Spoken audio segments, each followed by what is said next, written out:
started seeing a therapist a few years ago, and I had this really awkward thing happen where she showed up at one of my shows, and one of the other comedians saw her. He didn't know it was my therapist, and he was like, "That woman looks crazy."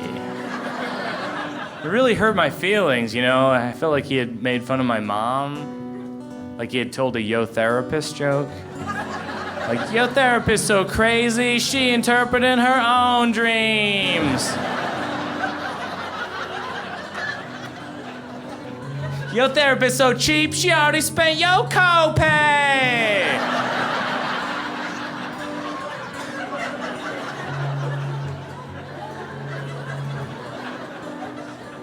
One time I was seeing my therapist and our session ended and she was like, the time is up. And I was like, oh, no, I have many more problems. And she was like, no, you have to leave because there's other people waiting. And I'm like, oh, I think that's part of my problem. I don't realize there's other people. But she was like, you know, one thing you might want to do is take all the stories that cause you pain in your life and write them down, you know, put them on paper. And sometimes when you do that, it puts the whole thing in perspective. She said, put it on paper, save it for later. Tomorrow won't seem that bad. Put it on paper, save it for later. Write it in a black steno notepad. I wrote stuff like how I went down to Old Mill Pond and that colonoscopy made an unbreakable bond. I'm pretty sure that I heard him laugh as I sat in a frog piss pond scum bubble bath. My mom said fix the computer. There's been an intruder. I tried to reboot her. That's a platypus cooter. You can't shoot the shooter, but you.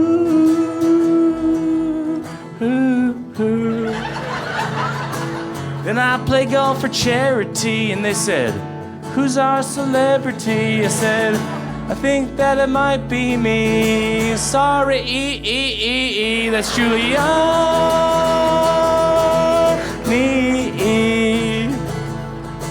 Now I'm sitting between Clemens and Eck. I told a couple jokes I didn't mean disrespect. Some writers can't write and some others can't see. I would've known it, but I had to pee. Thank you, Eckersley. Sleepy Carl's telling me it's time to go. I got a wrestle Bonnie Rubble in the center of an ice flow. Thanks for coming to this show.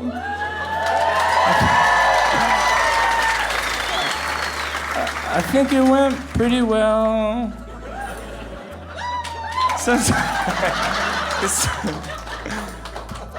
Cause sometimes it doesn't go that well. And it feels like na na na na na na na na na na na na na na na na na na.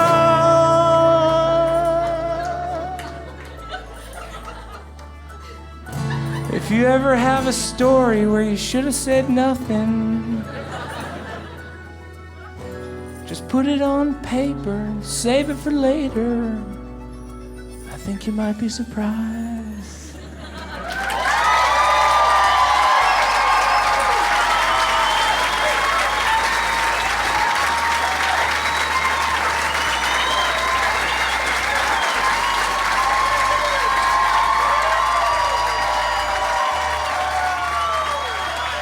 Thank you, guys. If you want to come say hello after the show, I'll be out there. You meet Joe there?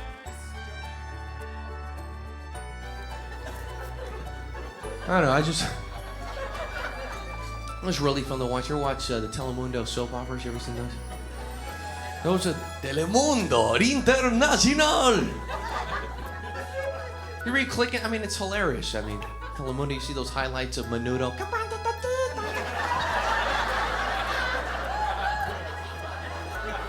Right, they got tight butts.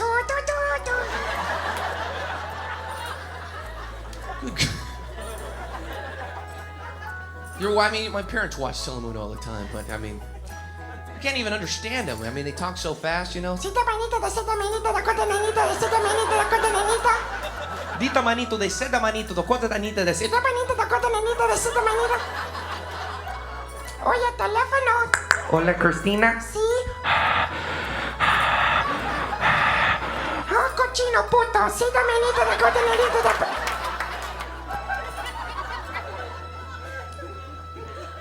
Telemundo. I like to do every Telemundo soap opera. You guys seen the soap operas? Those are... Because the women are very beautiful and they never cry. It's always the men who cry. They got that Telemundo kind of... Maria. Maria? Oh, ay, ay, ay.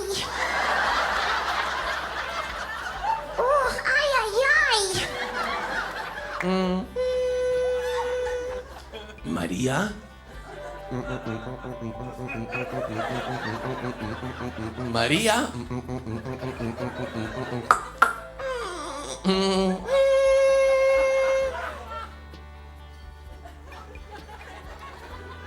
Maria.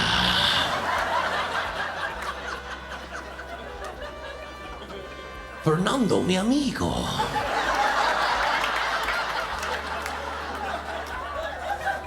Viste cuchi cuchi.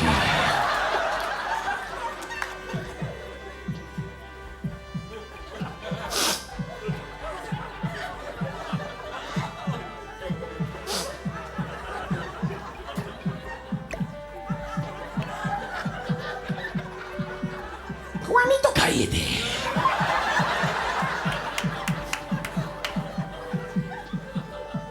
¿Por qué?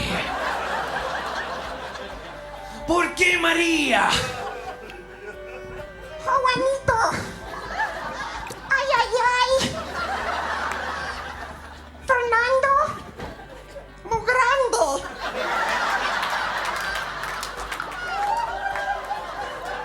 ¿Y tú? Chaquito. Ay, ay.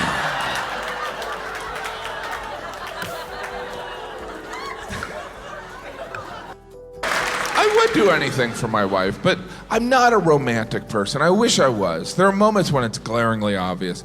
I get to travel so much doing stand-up. I did a show in Cologne, Germany, and before the show, I was walking over this bridge that went across the Rhine River, and as I walked across, I noticed there were hundreds of locks on this bridge, and each of the locks had two initials.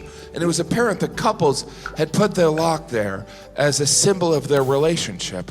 And I looked at it and I thought, that's perfect. Nothing captures love like a rusty padlock dangling over filthy water. But it was visually spectacular, and it affected me. I'm almost embarrassed to admit this. I found myself spending the next hour just kind of looking for a hardware store in this town I had never been in. I spent an hour looking, and eventually I found a hardware store. I went in, and I bought a bolt cutter.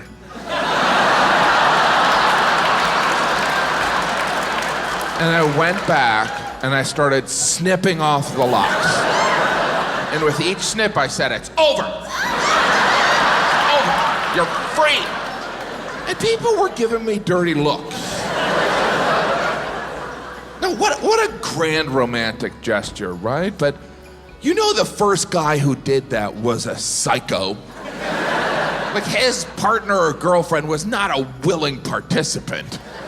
He was like, you're probably wondering why I brought you to the middle of the bridge. In March, I'm gonna do something you'll never ever forget. She was like, oh my gosh, are you gonna jump? No, I wanna put this lock here. I'll put it here as a symbol of our love. And soon others will do it. And the bridge will be covered with locks. But you'll know that the first lock was a symbol of our love. And the woman was like, is that my bike lock? Not anymore.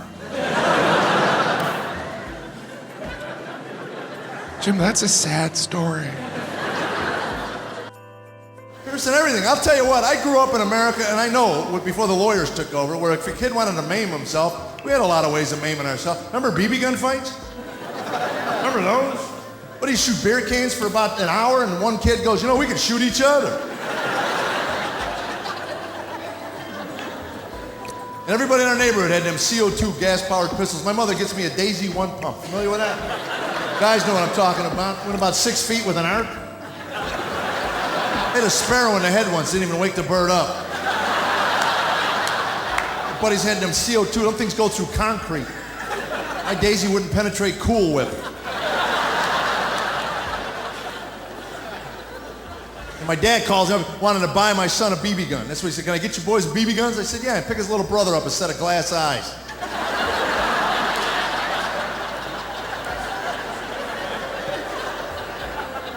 My son goes, I won't shoot my brother. I said, if you didn't shoot your brother, I'd have you in for a psychiatric evaluation.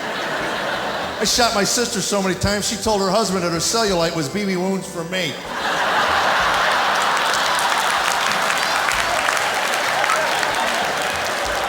And he believed her, so who's the moron in this conversation? What you did to your sister's thighs.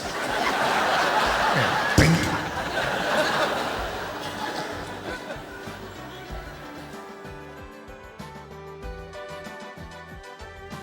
Ladies and gentlemen, please welcome Clinton Jackson.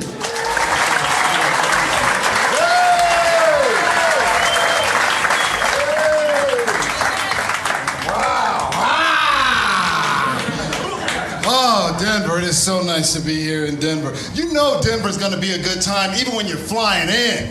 And you look out there and you see that they made the airport look like a circus.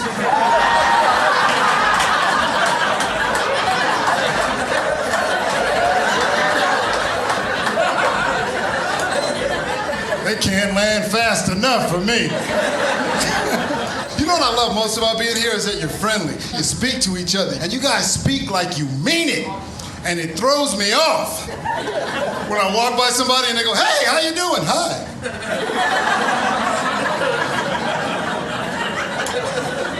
And for the rest of the day, I'm like, well, maybe I went to school with that dude.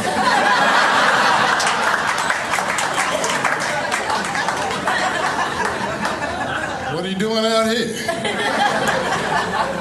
That's nice. Keep that. You guys hold the doors for each other out here? Man, a lot you hold them doors. I haven't touched a door since I've been here. But that's nice that you acknowledge that other people are in the world with you. You know what I mean? And it makes you feel good when you see somebody holding the... Oh, thank you. Wow, look at that. Thank you. Ooh, look over here. Love that. You ever notice when somebody holds the door for you and you go through, you still have to touch it anyway? It's like you saying, I appreciate it, but I don't trust you.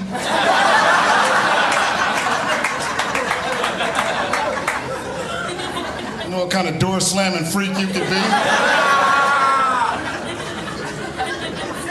Wouldn't that be a fun afternoon? Just holding doors for people at first.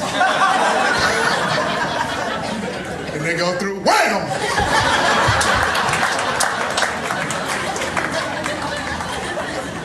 Well, you ain't from Denver. I'm trying to be cool. I'm thinking of getting a tattoo. But I want to get a tattoo that's unique, you know? I don't want a tattoo like everybody else. So I want to get a tattoo of a blender. A big one on my chest, you know?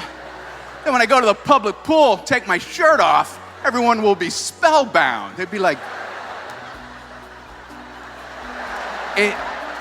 is that a blender? Born to frappe. I have unusual tattoo ideas. I think someone should get a tattoo of a dozen Easter eggs, but tell the tattoo artist to hide them.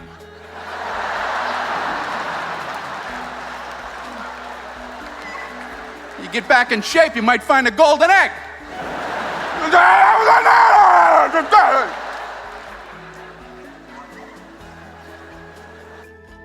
At Catholic University, we have a legacy of academic accomplishment in graduate education. Our top-ranked programs, including nursing and social work, prepare individuals to be of service to others and a light to the world. Pursue your passion and advance your career. Classes start August 28, 2023. Online and on-campus classes available. Tap the banner to learn more about graduate programs at Catholic University. This Wednesday, Ninja Turtles is the funniest comedy of the year. Is this living up to your dream? No, It's even better! With 97% on Rotten Tomatoes, it crushes for absolutely every age. Ninja Turtles, only theaters Wednesday, PG. You guys remember Ed McMahon and the Prize Patrol? Remember they used to always, they'd give somebody a check for $10 million in the suburbs, and they're always in the suburbs. Never came to the hood. Always in the suburbs, right? And they give the people a check, and the people be like, oh, great, I'm gonna put this with the rest.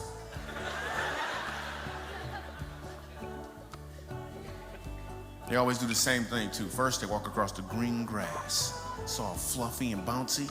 Boing, boing, boing, boing. They pet the dog named Max. Hey, boy, how are you? Yeah, yeah. They ring the bell. The people answer the door, and the music comes on. Dreams will come true. Come to the hood, they can't do any of that. First of all, it ain't no grass. They could try to pet the dog named King if they want to. And the bell don't even work. It don't matter, we not gonna answer the door. Think about it, you live in the hood. A black van pull up in front of your house. A bunch of white people get out.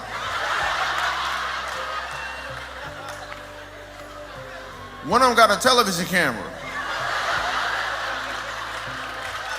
You answer the door, it'll be a different song playing, won't it? Bad boys, what you gonna do? What you gonna do?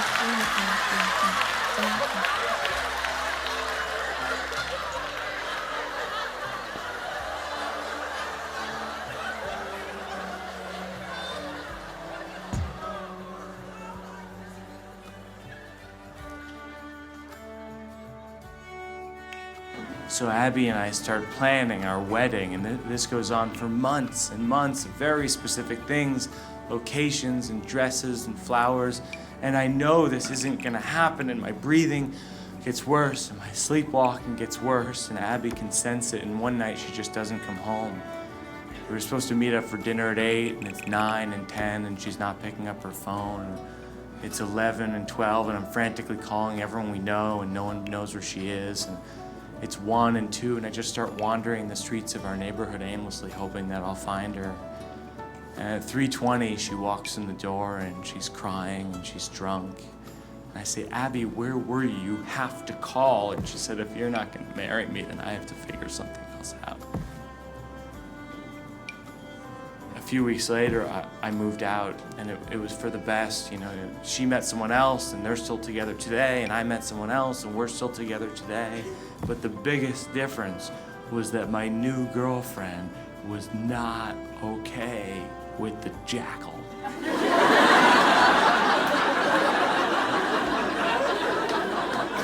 I was like, there's a jackal in the room! She said, there's no jackal, and you have to see a doctor!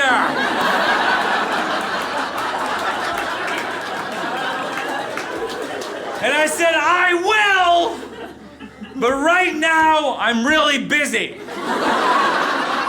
That's always been my excuse in my life when I don't want to deal with something. I point out how busy I am. In my mind, it makes perfect sense. I'm like, this person doesn't realize how busy I am. If they knew how busy I was, of course they wouldn't want me to see a doctor.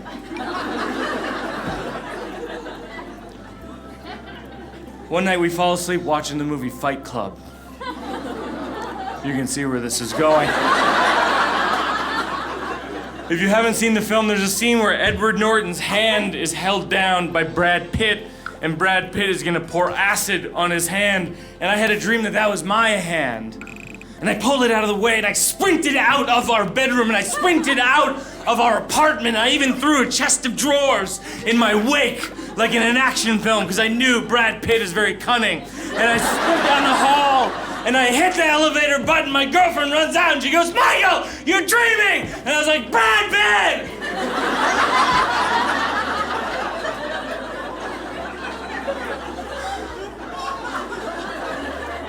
I am so sorry. And she said, you have to see a doctor. And I said, I will. And I didn't. But I continued to read The Promise of Sleep. I skipped ahead to a chapter on sleep disorders. There are 78 known sleep disorders, things that range from sleep apnea to night terrors to narcolepsy.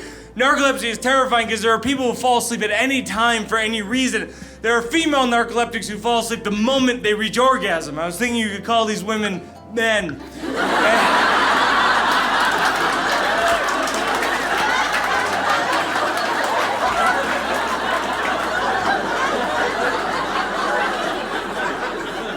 And I find a disorder called REM behavior disorder, where people have a dopamine deficiency. That's the chemical that's released from your brain into your body when you fall asleep that paralyzes your body so that you don't do what's in your brain.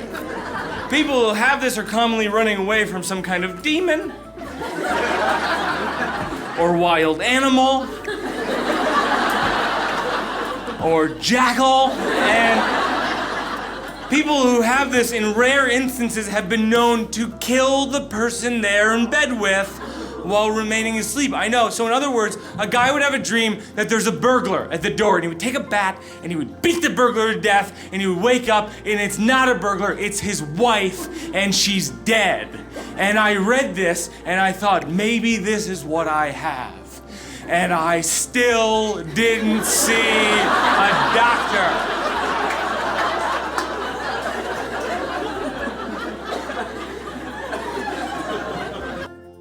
I'm mostly healthy. I worked out today. I know I don't need to. When I'm home in New York City, I work out at the Chinatown YMCA, and I realize when people hear the Chinatown YMCA, they think, oh, that's not like a serious place to work out, and it's not. It's not at all. It's mostly little kids learning how to swim and really old Chinese people with their parents. I didn't even know you could live to that age. But I tell you, watching a 90-year-old on an elliptical really inspires me to die in my 70s. It looks like a machine is eating someone's grandma. But I love my why. You know, it's different from a normal health club. There's never moments when you think, oh my gosh, look at how much weight that guy's lifting. It's more like, oh my gosh, that guy's smoking on a treadmill in dress pants. It's very business casual. Sure, my Y doesn't have some of the amenities, but it also doesn't have the normal health club distractions. I don't have to deal with loud music or people that are in shape. I walk around my Y and I'm like, you know what? I'm doing okay. Maybe I should teach a class. Hi, welcome to Advanced Elliptical. Doesn't matter if you don't have workout clothes on. We're not going to be raising our heart rate. So let's step on, pick a show, and think about what we're going to eat. Okay. Who's having a burger, huh? Let's practice eating fries. I'm ignored at my Y. I'm ignored at all health clubs. Like when I walk into a fitness area, even in a hotel, people always look at me like, I didn't know they serve food here. The only people that approach me are personal trainers. They're like, you looking for a personal trainer? No. You should be. So I've got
once she's dressed. Because that's when she'll look over at me and go, ooh, you're not wearing those clothes out, are you? These are my practice clothes. Only had them on for the last hour and a half. Went out of style while I was waiting for you to get dressed.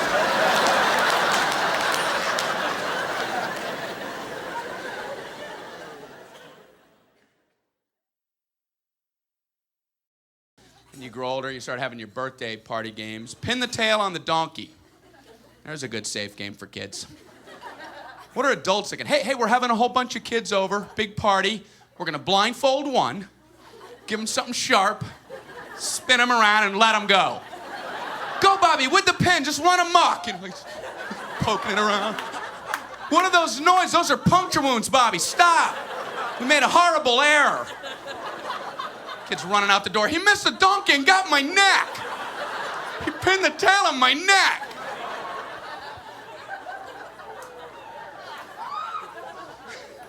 Then there was musical chairs. That was a nice little anxiety attack for 7-year-olds. Only one kid can win. All the other kids are walking around going, ah! Elbowing their friends. Ah! That's fun. How was the party? It was horrible. I couldn't get a chair and I got a pin in my neck. Please don't make me go back. Please. You said that would be a happy house.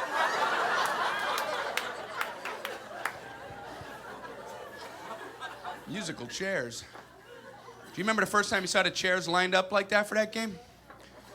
I don't know about you, but I counted the chairs. Hey, there's not enough chairs. There's not enough chairs for us. That's the whole point, Brian. There's never enough in life. You'll always be miserable. Oh, that's not good. There's no cake, there's no ice cream. Happy birthday. That was terrible. Watch this. Knock, knock. See, this is like a really diverse audience. White people are like, who's there? Black people are like, go to the side door.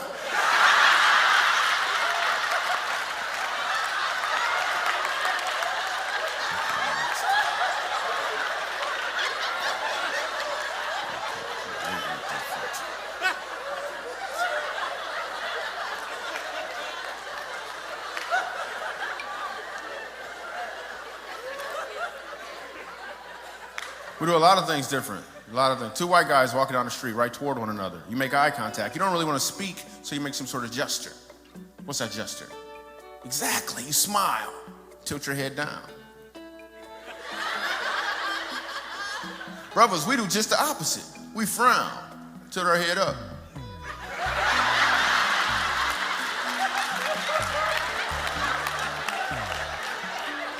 My boy back in Michigan, his parents are interracial. He don't know what to do.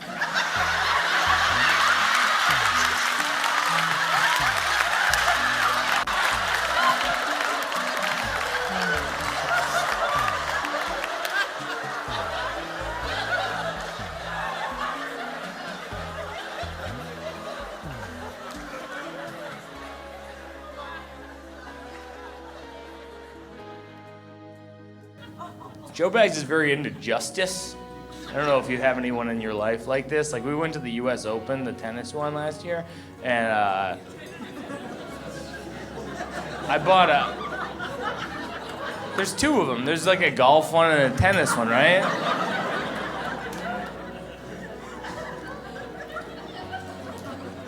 Thank you. Yeah, thank you very much for affirming that. I'm not retarded. That is actually a thing.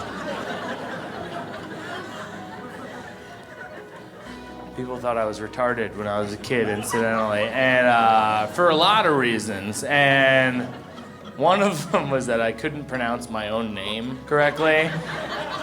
You know, they'd be like, what's your name? I'm like, Mike, blah, blah, blah, yeah. And they were like, really? And I'm like, am I? I don't even know. I'm only 6, you know, and I feel like if your last name is long enough, people don't even attempt to pronounce it correctly. Like, first time I got on stage, the guy goes, please welcome Mike Bohusky. I was like, you didn't even try. You just said B and then whatever you could think of, and you made me Polish, and that's a really specific choice. I I showed up at a college one time, there were signs that said, "Tonight, comedian Mike Briggleby." Man, were those Briggleby fans disappointed when they showed up and saw that their favorite Scottish comedian had been replaced by an Olive Garden Italian. I went to high school with this guy, and his name, I'm not kidding, his name was Dong Suck. And about a month into school, he found out what it meant. He tried to change his name to Fernando. But once a bunch of 15-year-olds find out your name is Dong Suck, ain't nobody calling anybody Fernando. Maybe you can be Fernando at your next school.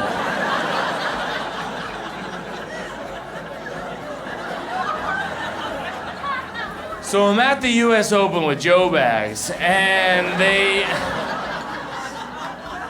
we bought a pretzel, and it was for $5.25. They really mark up the prices at the sporting events. Like, they were selling peanuts for $6 a bag, which peanuts is like the universal symbol for like nothing. You know, like, they're paying me peanuts around here. You know, the price of peanuts went up, I guess, and they're $6 a bag. That's like Armageddon prices. Like if the sky was black and there's like, unicorns like flying around, shooting lasers out of their hooves, peanuts would be $6 a bag. And there'd be like one guy who's trying to sell them for $8, and everyone would be like, that guy's crazy.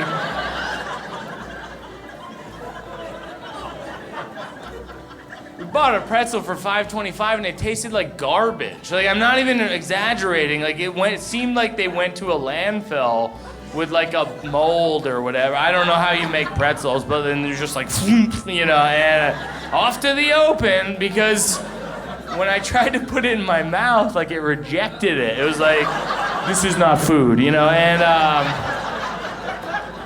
And Joe, I was like, all right, we got garbage pretzel. But Joe is like, no, they're not allowed to sell us garbage, And so he goes back to the vendor, and he was like, we would like a refund for the pretzel. And the guy's like, I'm not going to give you a refund. I'll give you another pretzel.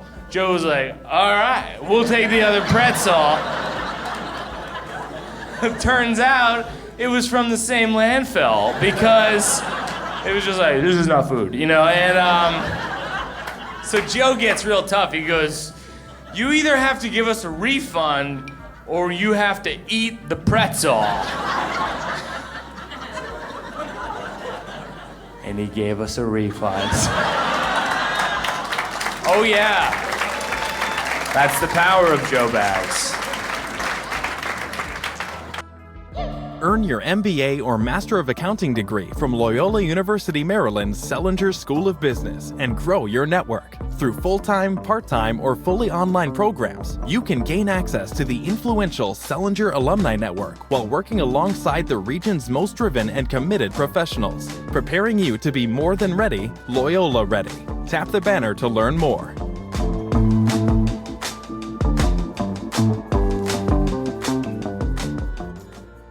Digging season is here. Before you put a shovel in the ground to install that new mailbox or fence, don't forget to contact 811. Contractors, excavators, and homeowners must contact 811 by phone or online before starting any digging project to have underground utility lines marked. Damaging these lines can cause injuries, utility service interruption, property damage, civil penalties, or worse. So dig with care. Contact 811 before you dig. Allow the time required for marking, respect the marks, and then excavate carefully. Learn more at virginianaturalgas.com.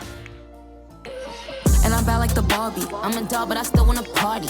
Pink felt like I'm ready to bend. I'm a 10, so I pull in a Ken. Like Jazzy, Stacy, Nikki. All of the Barbies is pretty. Damn. All of the Barbies is bad. It girls, and we ain't playing tag. You're listening to Nicki Minaj and Ice Spice's Barbie World with Aqua from Barbie, the album. Tap the banner to listen to this, plus new songs from Billie Eilish, Dua Lipa, Sam Smith, and more, now on Spotify. Yelling out, we ain't selling out. We got money, but we ain't lending.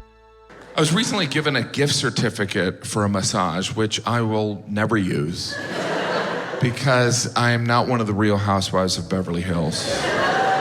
I've gotten a massage before, but I find it hard to justify a massage. Like, you know what I deserve? To have someone I don't know rub my body. Let's make that happen, people. Because massages are always from strangers. We get massages from strangers because we can't count on the people who love us to touch us. Right? I mean, it could be your best friend. You see that guy? Take a bullet for him. I'm not giving him a massage. I'm no queen. My wife, the woman I love, the mother of my children. Here's my massage. You good? That's my hand's cramping. So we pay total strangers. Hey, I know nothing about you. Why don't I take off my clothes and climb on this padded dining room table? And you can do whatever you want. We know nothing about these people. I don't even ask if they're a masseuse. Well, you're dressed like an orderly in a mental ward. Why don't I get in the most vulnerable position I can think of? How about face down on the donut pillow? Does that work for you? Because then I can look at your feet and imagine you're grabbing knives. What do we really know about massage therapists? They like to rub strangers for money while they listen to the Avatar soundtrack. That's a red flag. Those are the traits of a serial killer. I never know what to say during a massage. Sometimes I'll try and break the ice. I'll be like, hey, you're not allergic to leprosy, are you? They never laugh because they're busy imagining making a suit out of my skin. Because they're murderers. They already put the lotion in the basket.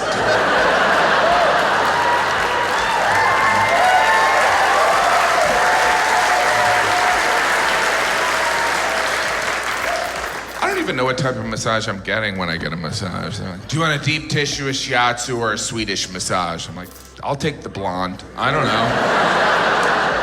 Because men view massages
You would not want to submerge your head. Nothing but fish going, ah, fuck. I thought I looked like that rock. My wife is Jewish, as I said. I was raised Catholic. We have differences in our religious upbringings, and we realized this recently. Not with our kids, because we don't have any kids. People always ask us, are you gonna have kids? And we say no. And then they go, never, you're never gonna have kids? Look, I don't know never. 14 years ago, I smoked cocaine the night before my college graduation. Now I'm afraid to get a flu shot. People change. Well, we don't have any kids now, and it's great. We have a dog, though. We have a 4-year-old French bulldog. Her name is Petunia. The idea of people applauding for that little monster. I would never tell her that you applauded. It would go right to her ego, that little monster who just rubs her vulva on the carpet while staring at me in the eyes, just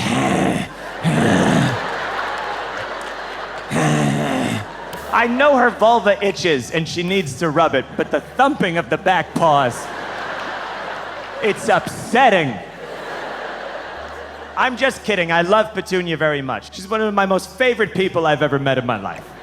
Petunia likes to be very social, but she can't walk very far because she has a flat face, so she can't breathe by design. But she wants to go out and meet people, but we can't walk her for that long. And anyway, this is a long-winded way of saying that we bought a stroller for our dog. My wife and I walk around New York City pushing Petunia the French bulldog in a stroller. And it's a big stroller, and it has a big black hood. And people lean in to see the baby. And instead they see a gargoyle breathing like Chris Christie. Just,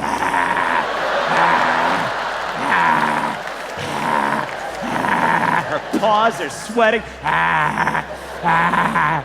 We're like, he's sick.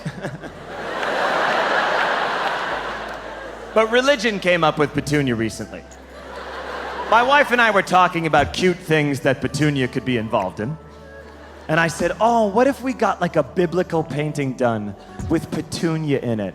And my wife was like, oh, that would be so cute. We should do like the Last Supper. And I was like, oh my God, that would be so cute. We should do all different French bulldogs as the different apostles. And my wife was like, oh, and we should have Petunia in the middle where Jesus is in front of the turkey. And I was like, wait, what did you just say?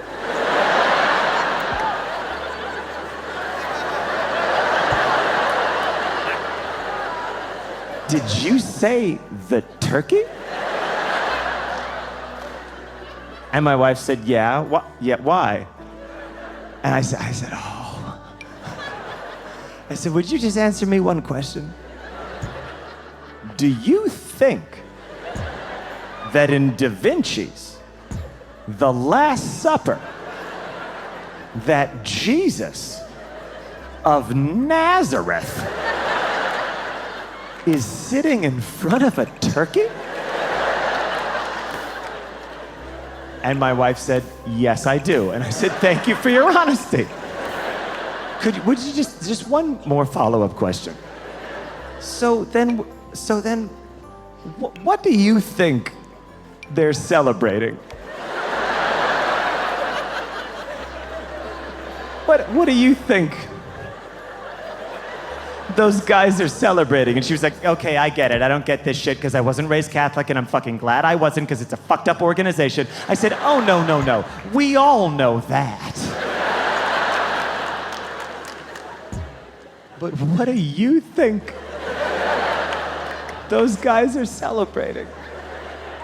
And my wife looked at the floor, and then she looked at me and said, Thanksgiving. Give you an idea how awkward I am at parties. This is a true story. I'm at one, and there's a guy there whose name I should know, but I don't know it. But I keep thinking it's Winston, which is not the kind of name you want to gamble at. It's a big roll of the dice. Hey, Winston! It's Beauregard. All right, see y'all later. Tell Winston I said hi if he ever shows up. So this is true. I grabbed another friend of mine at the party and I said, I have a weird assignment for you. I want you to, just for a second, pretend like your name is Winston. All right, you see that guy there? I want you to walk to the other side of that guy, but in a straight line past him. So I'm just looking in one direction, and then I'm gonna go, hey, Winston! And if the guy in the middle goes, yeah, then you just walk away. Your assignment is complete at that point. But if the guy in the middle looks like he's confused, I need you to go, yeah? And then I'll talk to you again, I guess. I didn't plan that far ahead. So my friend thinks I'm twisty, and he's like, all right, let's do this. He walks to the other side of the guy, so I go, hey, Winston! And the guy in the middle looks like he's confused. So I look at my friend, and he says, my name's Winston.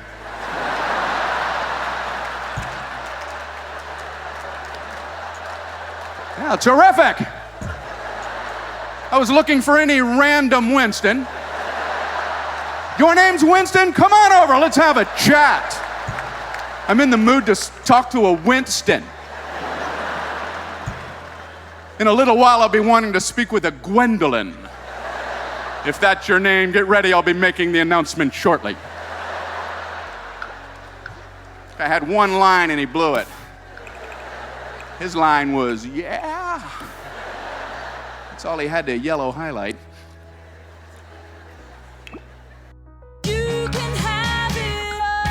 Music to our ears. You heard right. You can have it all, only at Priority. And we're not just talking about new cars. With Hampton Road's largest used car selection and priorities for life, there's no better value than buying a used car from Priority. Our used cars come with oil changes for life, and many come with a lifetime powertrain warranty. Sounds too good to be true? Click to start shopping for your next used car and see how you can have it all, only at Priority. This Wednesday, Ninja Turtles is the funniest comedy of the year. Is this living up to your dreams? No. It's even better! With 97% on Rotten Tomatoes, it crushes for absolutely every age. Ninja Turtles, only theaters Wednesday, PG. And then I'm leaving the club. I'm literally leaving the club. And then I'm on my way to my car, and it's a little cold. This is Hermosa Beach, so it's a really nice area. People got a lot of money. I'm on my way to my car, and it's getting a little cold, a little dark outside. So I'm thinking it's time for Michael Jr. to get to where he needs to be, right? So I start jogging. Then this white lady comes around the corner. She got her little jogging outfit on, little headset, about 20 feet in front of me. Now we're jogging in the same direction. Then she looked back. She started jogging faster. So I looked back too.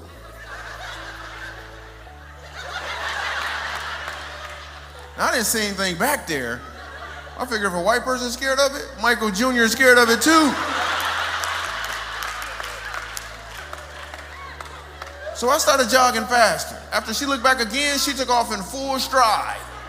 This time I didn't even look back.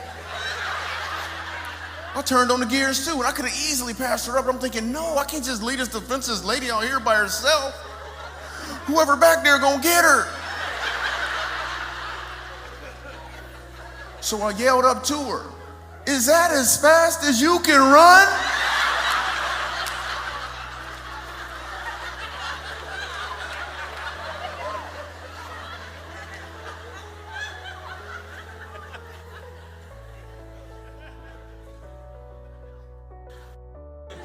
I wish I were better at drinking, because I love sex. Which is weird, because I usually only love things I'm good at. Like badminton and drinking hot chocolate. I was always afraid of sex in high school, you know? Because the levels of experience are so lopsided. Like, I remember I was banging out with this girl, and she whispered in my ear, rape me. And I didn't even know what to do, because I hadn't even had sex regular. I wasn't really ready for the ropes course, you know? And I was thinking, if I had done it, it would have been the lightest rape of her life. Like, I'd have to disclaim it. Like, I'm letting you off easy this time.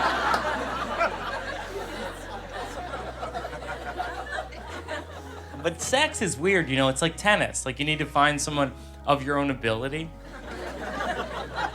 Because if they're better than you, it's awkward. It's like they're wailing the ball at you, and you're like, I'm not getting anything over here! Do you like an underhand serve or a lob? You've taken a lot of lessons. Aren't you worried about tennis elbow?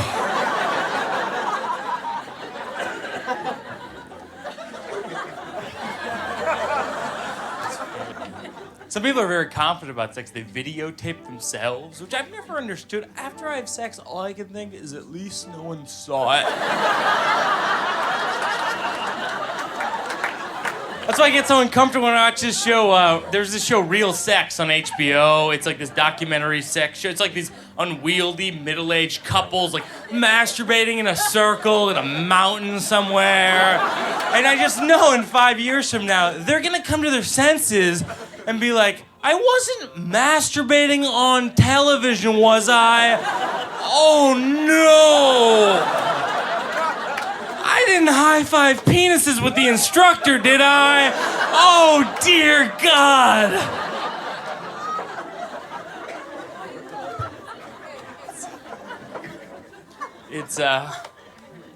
But porn is, like, huge. It's like, it is a bigger industry than I'd ever imagined. Like, I'll be traveling around the country, driving in the middle of nowhere. There's no food or gas. There's no food or gas, but there's billboards that are like, pull over, we got porn.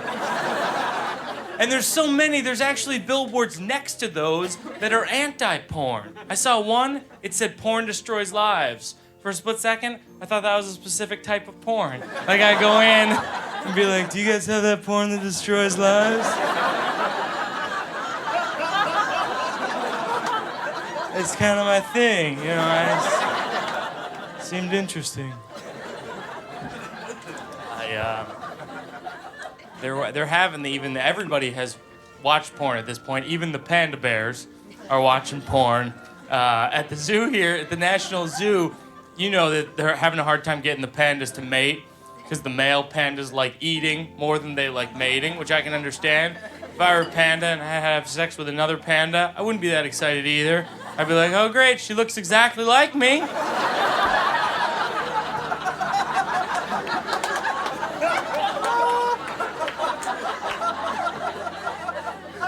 Can I get a bamboo sandwich or something?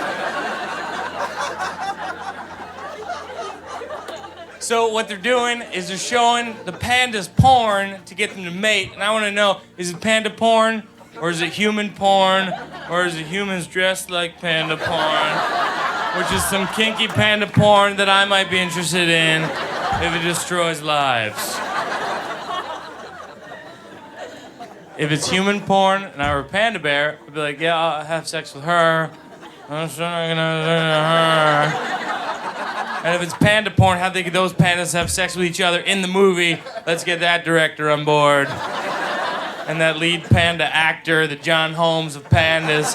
He's like, I do all the panda hoes, black, white, black and white. But I feel bad for these pandas, you know, because they poop up to 135 times a day.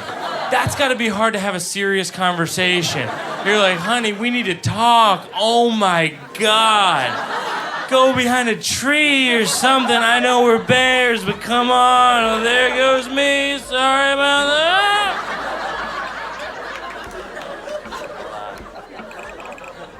I love going to the zoo, you know? I love it, man. They have zoos everywhere, though. They have zoos in places they shouldn't even have zoos. I went to a small town called Erie, Pennsylvania, and they had a zoo, but it was just like the guy in town with the most animals. He was like, these are the penguins. I was like, that's a dog. And this is the hammerhead shark. That's a half a can of tuna fish. And the dog just ate it. Half of your zoo is gone.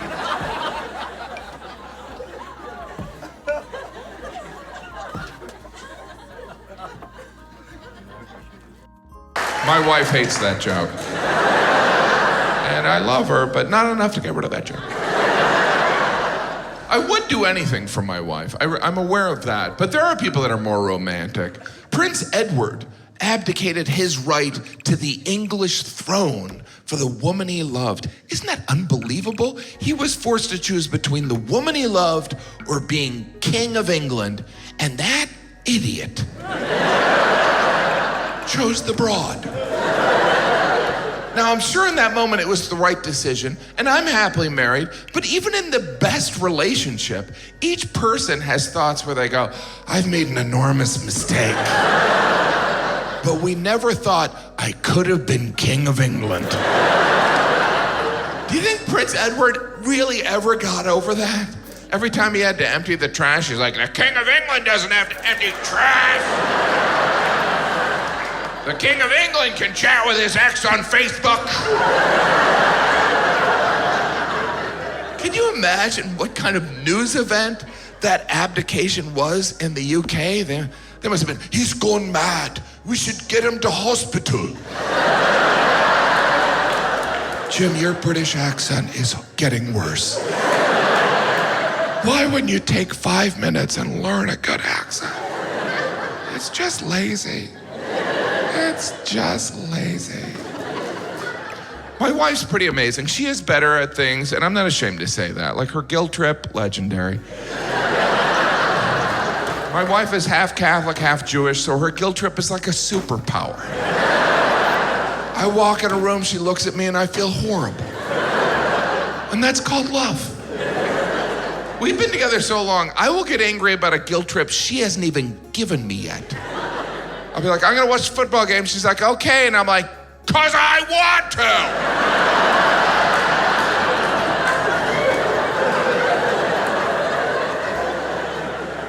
I'm always in trouble with my wife because I'm selfish, I'm lazy, insensitive, a bunch of other stuff she rattles on. And I understand being in trouble for stuff I've done, but sometimes I get in trouble for stuff other men have done. Once I got in trouble for something a guy did in a movie. I was watching a movie with my wife, and in the movie, there was this married guy with children who left his family for a 20-year-old woman. And I knew in that moment I should sleep on the couch.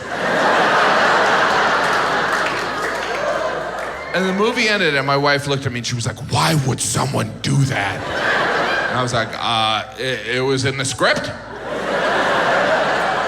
I didn't say that. I just said, where do you want me to sleep? My favorite game growing up was Battleship. You guys remember that? Loved it until I figured out they could have just called it Number Letter. Because there is no wartime strategy. And it's bingo with toys on it. Can you imagine if that ship battle scenario ever actually happened? A general briefing his men. He's like, all right, listen up. Here's the situation. There are 5 enemy ships out there, exactly like our 5 ships. We have no idea where they are, but we do have good intel that they're not moving. Or diagonal.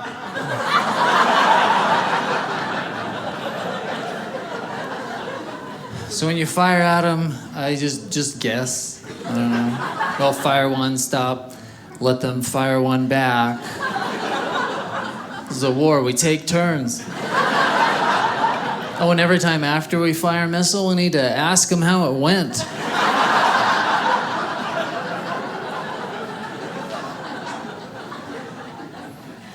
Played baseball growing up. Did you know that the dimensions to a baseball field are just whatever? It's completely true. Every Major League Baseball field is different. The infield's always the same, 90 feet to each base. But the outfield fence, they just make it up. This is 100% true. To hit a home run in Fenway Park, the Boston Red Sox have got to hit that ball 302 feet. Houston Astros, on the other hand, Minute Maid Park, they have to hit the ball 436 feet. That's a 45% difference. And no one ever talks about it. Like maybe there's a reason why the Red Sox have been to 13 World Series.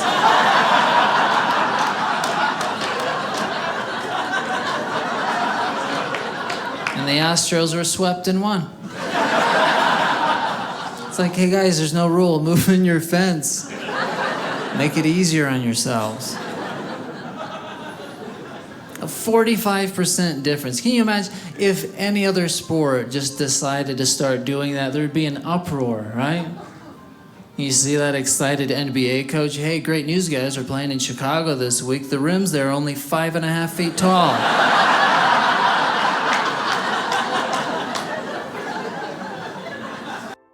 Ooh, I gotta get out of here, man. I gotta go and see a movie. I'm not gonna see that Hunchback of Notre freak. I got an eye here, I got an eye here, I got a lump in my back. He's a cartoon character with soil in his pants and sing about it. I soiled in my pants. Saw Pocahontas, boy, what a waste of time that was. So, I mean, the animation's good. Then she starts singing those 4-minute songs, you know. Have you ever seen a wolf cry? Oh, good Lord, I'm gonna take a dump.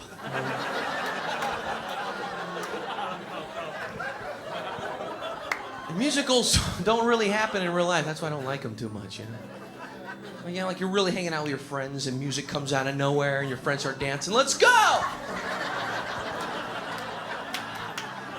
That would suck.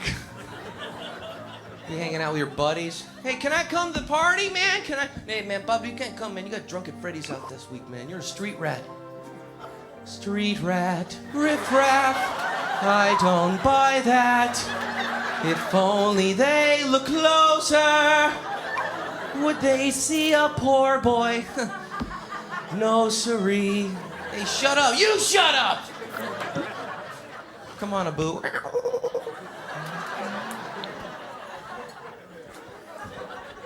Your friends, hey, Pablo, what'd you do last summer? Oh, you know, I met a girl named Sandy. What? Yeah. Come on, all right, all right.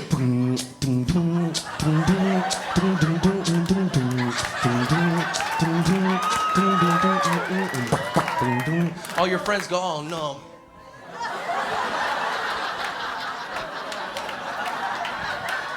Oh, well, what? Woo-hoo! Oh, yeah! Did you know they're actually coming out with another Friday the 13th movie? Can you believe that? Man, what a they wanted me to you audition for it. Yeah, can I get killed, please? Those kids are so easy to kill, you can strangle them with a cordless phone. You know what I'm talking about? I mean, you see how they just run right into danger, these idiots? They walk right into death. They're looking for death. You know, hello, is anybody in here?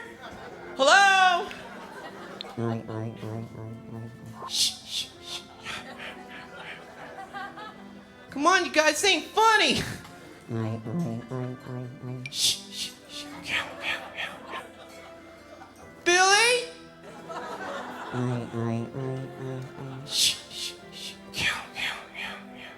I want to get naked and take a shower, guys. What's going on?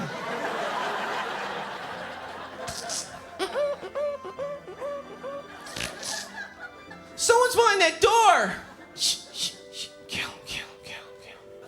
I better check it out. See who it is. Could be my friends. Home! That's the spear.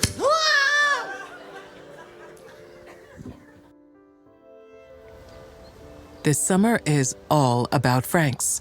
Like our 100% beef Franks that are 100% delicious. So we gathered all the musical Franks and made a playlist by the best Franks for the best Franks. Your ears and mouth are welcome. Click or tap the banner to listen to the Oscar Mayer 100% Beef Franks playlist, made up of 100% Franks. The new crisp and refreshing Heineken Silver only has 3.2 carbs and 95 calories, and a taste that has no bitter endings. It's like all the Monday night food deliveries, but none of the your wait time is longer than expected. Like all the hot days, but none of the warm drinks. Heineken Silver always ends on a high note and never on a bitter one. That's all the taste, with no bitter endings. Click here to order now at Heineken.com/silver. Must be 21 plus to purchase. Please enjoy Heineken responsibly. Welcome to Around the World with Drew Binsky, where in each episode, I take you on a wild journey to learn about the people, the culture, and the lifestyle of a new country or a faraway place. Make sure to follow Around the World with Drew Binsky only on Spotify to get new episodes every Tuesday. Happy travels! I have to watch what I eat. My cholesterol is about, I think it's 5,218. Something like that. I don't eat well. I like buying donuts. I feel bad for the donut ladies because people can't make up their mind in these places. You'd think the donut ladies would just snap and start shooting people. Out! Everybody out! Go on. I don't know what it is about buying donuts, but people freak out. They go in there, okay. Looking around, all right, I need a dozen donuts. Oh, you have a lot of donuts. Okay, I'm gonna start with 4 chocolate. I want 2 twisty goos. I want a lemon twitter. I want a raspberry puff. I want a honey curl and no, 2 chocolate. No, one. Put it back. I want a Bavarian apple crunch. Get the ladder. Hey. Why don't you go out inside and think it over, huh? It's a big decision. Can't blow donut day. But the donut ladies have learned how to get back at you. They do the subtraction for you in front of the other customers, make you look like an idiot. You go in there, yeah, I'd like a dozen donuts. I'll start with 7 chocolate. You have 5 left. Oh. Okay, if I order 1 more, then how many would I have left? How many would I have then, donut lady? That's what I need to know, and now! I know how many I got. They have some weird donuts. There are some donuts that I don't understand who thought of them. There's one donut. Have you ever seen this? I've seen it in more than one donut place. It's a donut with frosting all over the top, and there are sprinkles on it, but the sprinkles are just over on one end of the donut. For the life of me, I don't know who's looking for that in a donut. Somebody have that particular of a taste that's what they're looking for? You know, they walk into a donut place, gling, gling, gling. Gling, gling, gling. Okay. I want a donut, and I want frosting all over the top. And I want sprinkles, but not all over. I just want them scrunched over on the edge. You got anything like that? We sure do, freshly baked. We saw you pulling in. It's called our Spring Smidge for lunatics like you.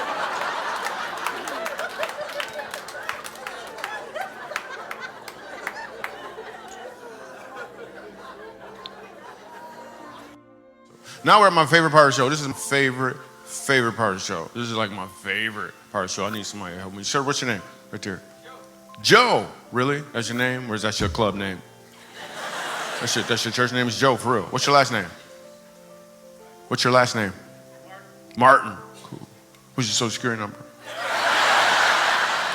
You're not gonna tell me that, Joe Martin? Cool. I'm gonna use you as a segue to get to my favorite part of the show. What do you do for a living? Sales. Is there a crack house somewhere around here, man? You got more details than that you want to give me, bro? Sales. Yeah, what you need? What do you sell? Joe Martin? You're an energy consultant. Okay, cool. You just go to the gym and be like, slow down.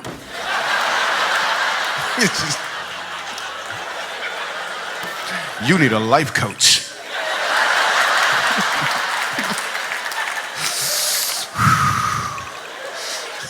I don't know how I did that. That was awesome. So you're an energy consultant. Cool. All right. So I'm gonna use this as a segue just to get to my favorite part of the show. Let's say you're at work consulting people about their energy. I don't know what that looks like or nothing. Hey, you left a light on. I don't know what that looks like, whatever. But at some point throughout your day, do you get to take a break? Exactly.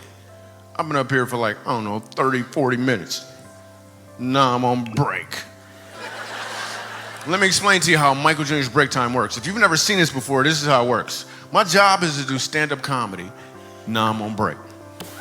Let me explain. It's kind of like, imagine if you're a janitor and somebody dropped a piece of paper on the ground. You could pick it up. but you don't have to because you don't break. Same thing here. Something funny might happen, but I ain't trying. It's break time. So,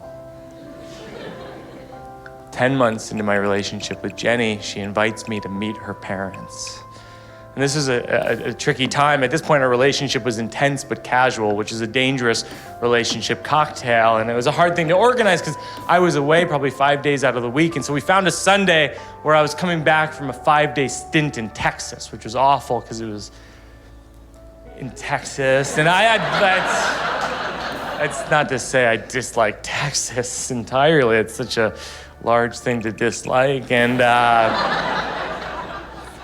but that week it felt like Texas just disliked me, and I just kind of disliked Texas back to the point where I developed a small drinking problem, which is very popular in Texas. I was performing at a comedy club, and I love comedy clubs, but they're sort of a high-low entertainment proposition. Like in some ways, they're the last bastions of free speech and the art of spoken word. And then some of them sell dildo straws. You know, like there's 15 bachelorette parties coming through on the weekends, and they're handing out gummy penises or whatever. Which that's actually a thing. I didn't even realize that that was part of the female fantasy of the penis was the gummy quality of the penis. I feel like if I were in charge of the candification of the penis, it'd be hard candy. And then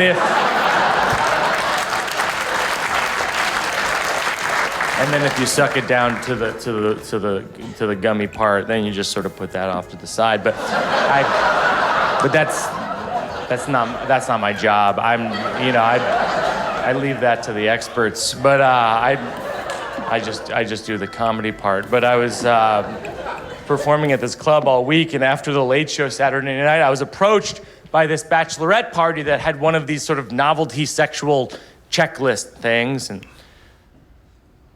I'd been drinking all week, and I always try and be a team player, you know, so I was like, whatever I can do to help, I don't see how this could end badly. And the next morning, I wake up in my hotel room, and I'm hungover, and I'm groggy, and I roll out of bed, and I run to the airport to catch my flight. I'm still 2 hours early, and I land in New York, and I get a cab to Jenny's parents' house. And I walk in the front door, and there's Jenny, and there's her parents, and there's her other sort of ex-boyfriend, John. And he wasn't front and center, like he was just kind of around, like he was in the pool, like waiting and doing laps, like that kind of thing. But I pulled Jenny aside, I was like, well, what's John doing here? And she says, well, he and I aren't still together, but when we were together, he became friends with my stepdad, and he's been staying here at their house the last couple weeks. And I said, yeah, that's not good. I feel like that gives him the edge. Jenny's staring at me. And I said, what? She says, you have a hickey on your neck. And I said, I don't think that's true.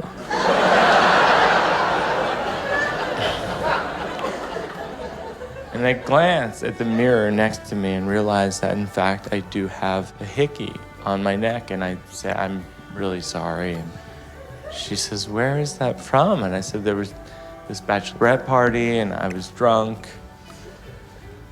And that sentence never comes out right. I mean, there's no way to deliver that line in a way that makes you seem even okay. And we start arguing, and the argument follows us all the way back to the street in front of my apartment. I didn't have a leg to stand on. I was like, well, what about John? What was he doing there? And she said, you have a hickey on your neck. And I said, yeah, but at least I told you the truth. And she said, eventually. And I said, eventually is better than never.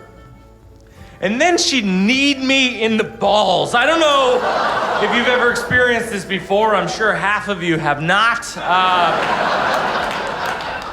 It's like being electrocuted, except you don't get to die. It's like you want to die, but you can't, and there's a person in your face saying you deserve this, which they wouldn't even do in electrocutions. I think they would deem that as inhumane. Even in Texas.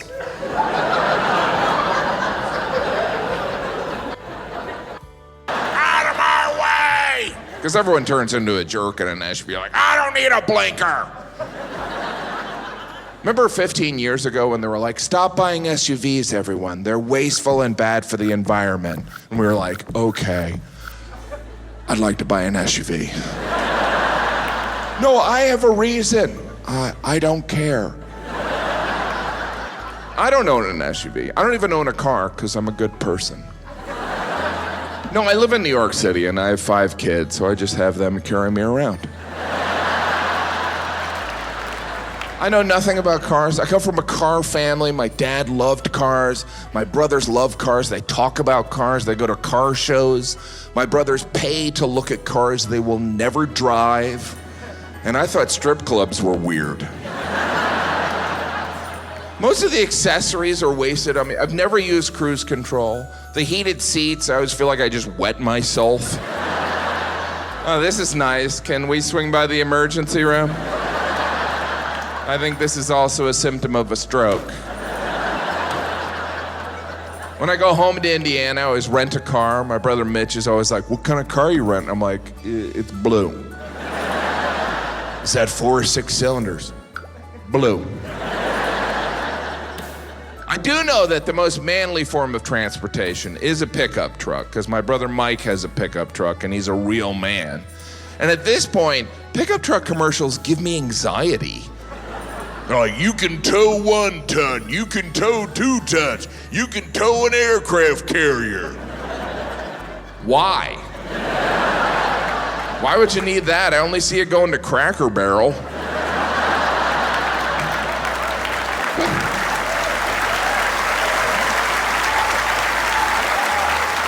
But people that drive pickups, they want to be associated with the work ethic. And based on that, I should drive a bread truck. I was with my brother Mike at a plant nursery, and I was like, hey, if I buy a small tree, can I put it in the back of your truck? And he's like, no, you'll get the bed dirty. And I realized something. Everyone I know who owns a pickup truck is not picking anything up. It's like walking around with a big empty suitcase. Are you going on a trip? No, but I'm the type of guy who would. Ram tough. Ram tough. When I first moved to New York, I was there 3 months from Nashville, Tennessee, and we would do comedy, and then we'd always go eat at a diner really late. So one night, I'm eating this diner, I'm sitting in the back, and I see this guy walk in with a seeing eye dog, but he's pretending to be blind. Like he's not blind. And like I could tell, because, all right, for one, he walked in and made a big announcement to the whole diner, like, hey, I'm blind, everybody. That's what it is. And like, and then he started just walking around, just knocking everything off everybody's table. Like, oh, I wish I could see what's going on, but I can't because I'm blind. And he had a seeing eye dog, but he was leading the dog around the whole time. That's the big clue.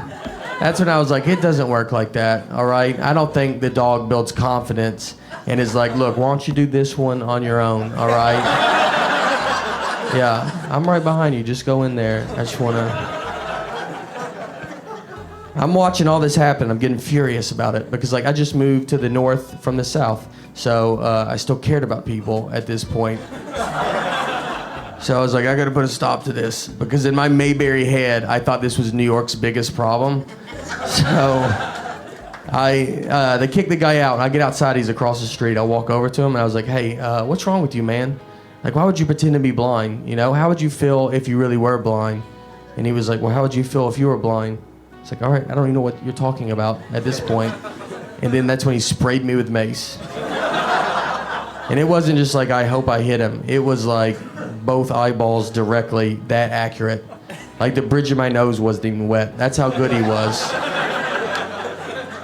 And when you get sprayed with mace, you can see for a second, and I saw him run off across the street, and then he got hit by a cab. He ran in front of a cab.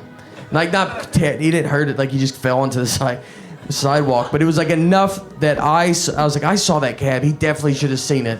And then you're like, all right, there's a pretty good chance this guy is blind.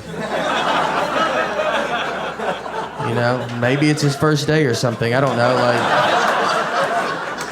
he doesn't have manners down yet. Of going. I think he sprayed me with mace. I don't even know. All right. I just say everybody asked that though. It's weird. Everybody was like, "What did you get? Was it mace or pepper spray?" Which is a weird. Like, do you want me to know? Like, what kind of life would you be living if you could tell the difference of mace and pepper spray? If I knew exactly, it was pepper spray. Actually, that happens quite a bit to me. That stuff's great. Everybody should get it because it's unbelievable. It's just. This Wednesday, Ninja Turtles is the funniest comedy of the year. Is this living up to your dream? No. It's even better. With 97% on Rotten Tomatoes, it crushes for absolutely every age. Ninja Turtles, only in theaters Wednesday. PG. Sport Clips Haircuts knows we want it all. We want double the steamed or chilled towels, double the hot or cold, double the massaging hair time, double the sudsy satisfaction, and double the neck and shoulder treatment, double the unkinked neck. But we only want to pay once, so let's do that. For a limited time, you can get the ultimate MVP haircut experience for the MVP price. The ultimate MVP Relax and Repeat event at Sport Clips. It's a game changer. At participating locations. Ends July 31st, 2023. Neck and shoulder treatment not available in Washington or Oregon. So what does your child need to do this summer? Hang out with friends more? Well, yeah. Sit back and chill? And sure, there's that too. But between all that, there's one thing every kid should do this summer. They need to get to a doctor and dentist for a checkup. That way, they'll be all ready for a healthy start to the new school year. To find out more, go to vdh.virginia.gov. Because summertime is checkup time for a healthier back to school. A message from the Virginia Department of Health. I didn't mean to make it sound like we don't want children. We don't, but I didn't mean to make it sound like that. See, I just don't think babies like me very much. Sometimes babies will point at me. I don't care for that shit at all. Like, I'll be on an elevator and a baby will be there in its big, like, stroller activity tray, just, like, working on one Cheerio with Bobby Fischer-like intensity, like...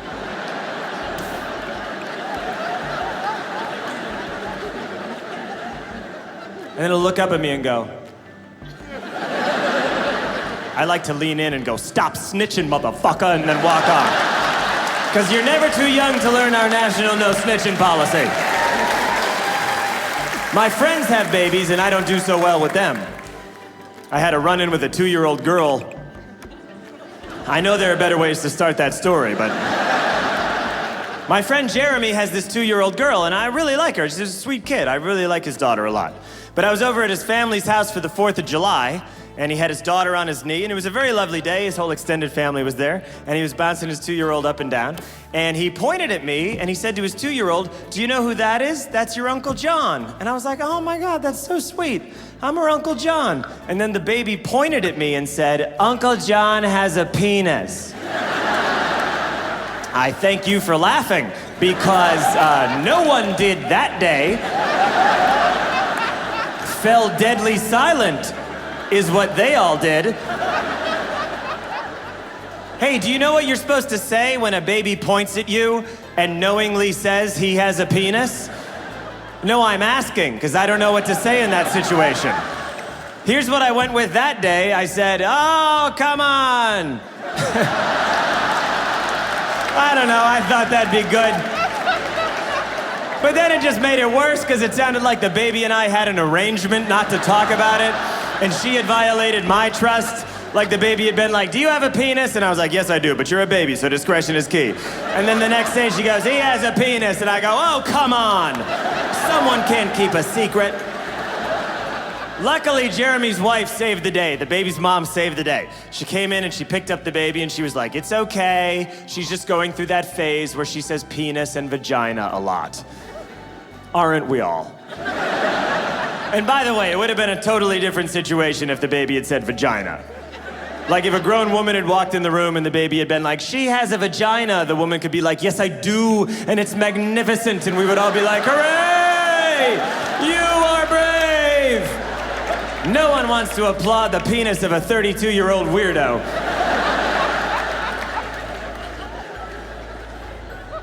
This next song doesn't go something like this. It goes exactly like this.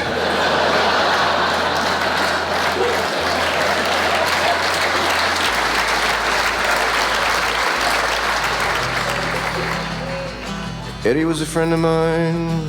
He was killed playing checkers. You know that term, king me? The other guy wasn't sure what he said.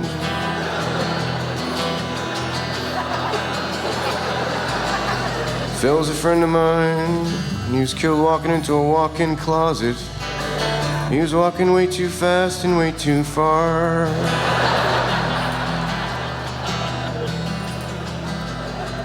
Dennis was a friend of mine. He was killed breaking a wishbone. Nobody knows of an accident or suicide. They don't know what he's wishing for.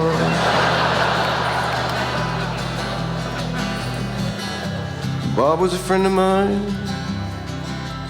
Nothing happened to him. Warren was a friend of mine. He used to play the guitar down in the subway. And one day he decided to go electric and he plugged into the third rail and he died. Like my daddy used to say, if worse comes to worse, we're screwed.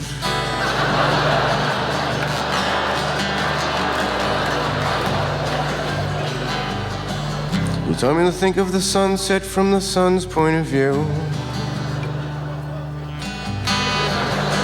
He told me I was born 8.5 months premature. Paul was a friend of mine. He was killed playing tag. It wasn't really tag, it was push.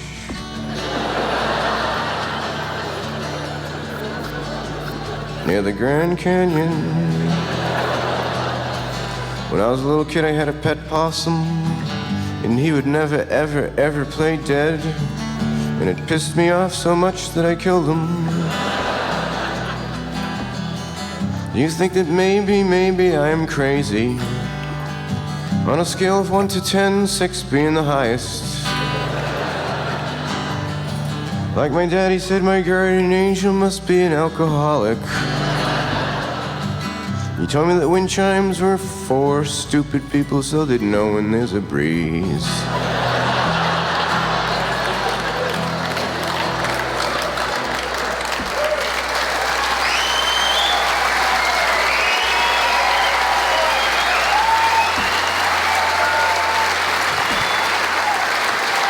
Thank you very much. Thanks a lot.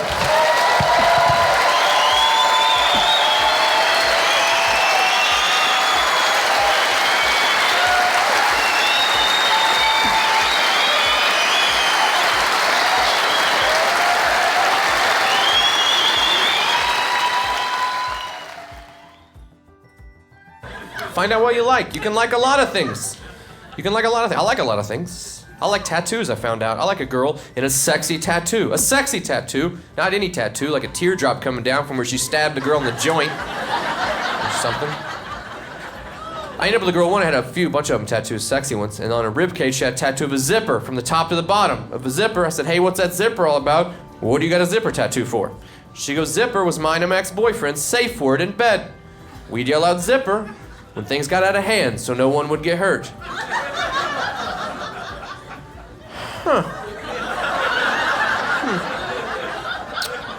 I did not know you could get hurt. Apparently, I've been doing it wrong this whole time. Generally, when I'm finished, I'm like, that was relaxing, I liked it. I'm not like, we made it! Head count. Seriously. Where's that little fella? Where's that? Who tied these knots?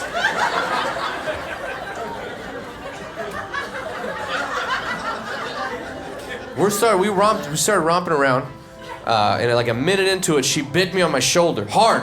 Not a nibble, I like a nibble. Big, meaty, like you're trying to bite through an Applebee's steak hard, you know what I mean? Of course it's tough, it's $9, and they're making profit. So she's Applebee's biting me right there in my shoulder. It hurt like I was like, zipper! Zipper!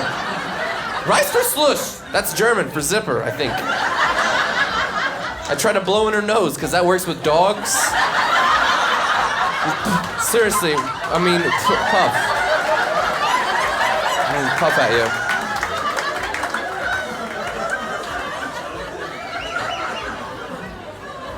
She choked me? Choked me?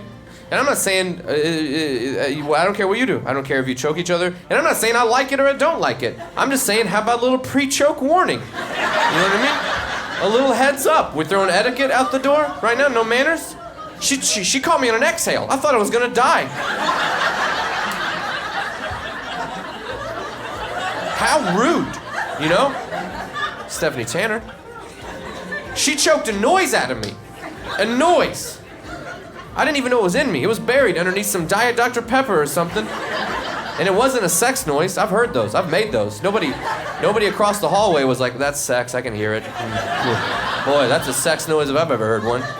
God forbid, if anyone heard that noise, they were like, call a veterinarian. Call it something stuck up in a crawl space. And it's in labor, obviously. Obviously. And it's breech. It's having a breech baby. I can tell by the scream. It multiplies when it gets wet.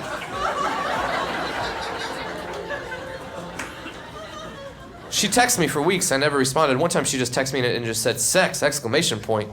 How about you toss a question mark in there? Because I don't think that's what happened, to be honest with you. That was more of an assault and battery, if you ask me. Attempted breaking and entering, but that's a different story altogether. Secondly, I don't want to do it again, because I know the first time it was crazy. I thought I was going to die. And I know this about people. Human nature is the more you're around somebody, the more comfortable you become, especially in the bedroom. The more you're with somebody, the more you're able to try things that you wouldn't try with someone that you just met. And I had just met her when she choked and bit me. I don't want to be there when she's able to let her guard down and really be herself. I wake up with an orange in my mouth, an IV in my arm, and my balls are on fire. I'm like, this is citrusy. This is citrusy. She's doing some type of rain dance in the corner, and I'm like, granted the crops aren't coming in like they should, but there's gotta be a better way. I've got acid reflux. I take Zantac, 150, the kind they lock up. Hurts.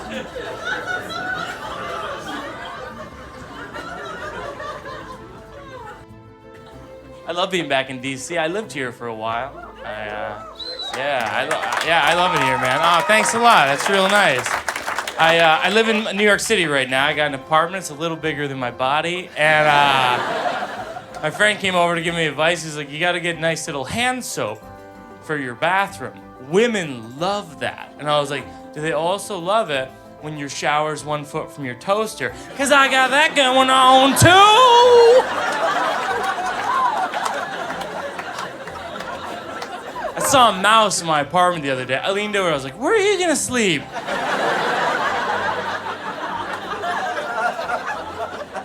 I got a great building though. I got my own drug dealer for the building, so every time I walk out my door, the same guy tries to sell me drugs. Like I'm walking out in the morning to get a Snapple, and this guy will be like, you want weed? You want smoke? And I'm like, do you have any Snapple? Because I think he should also sell Snapple. That way he hooks you in with the Snapple. And then he's like, you know it'd go great with that Snapple. Crack. It'd be like Amazon.com. If you like Snapple, you might also enjoy balloons of heroin. And I'd be like, I never thought of it that way. But yeah.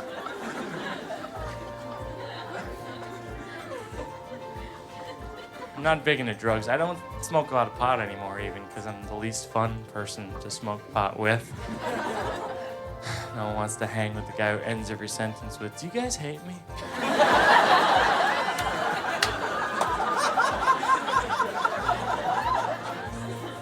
Yeah, I'm not good at drinking either. My friends will drink anywhere. My friends actually drink at the laundromat, and then I tried it, and I thought I was in a submarine navigating the sea of dirty panties with my Spanish-speaking crew. I was like, Mrs. Sanchez, set the coordinates to permanent press. Rita, the engines are stalling. Get me some quarters and another drink. This place is starting to look like a laundromat. There's all these sports analogies when you drink. Pre-game, party foul. I have to make up my own. The other day I was like, oh, I pulled a hamstring. My friend was like, what does that mean? I was like, I threw up on your couch.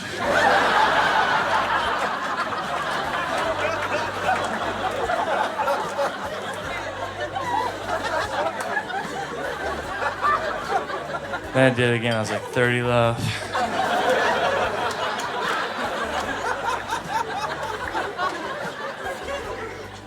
See, I can't drink too much. I've become another person. Like last year I went out drinking, and I met this girl, and she gave me her number. Next day I didn't even want to call her because I didn't feel like she met me. Like I felt like she met 2 Drink Mike.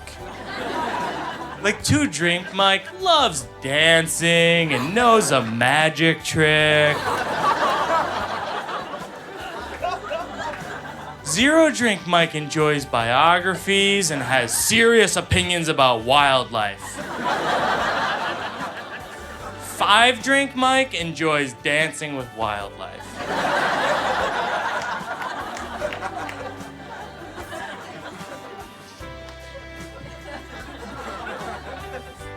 I am actually. I got this card in the subway this week that says lose 10 to 400 pounds. I'm pretty sure I don't want to lose the whole 400 because then I'd weigh negative 235, and that seems like a dangerous weight, you know?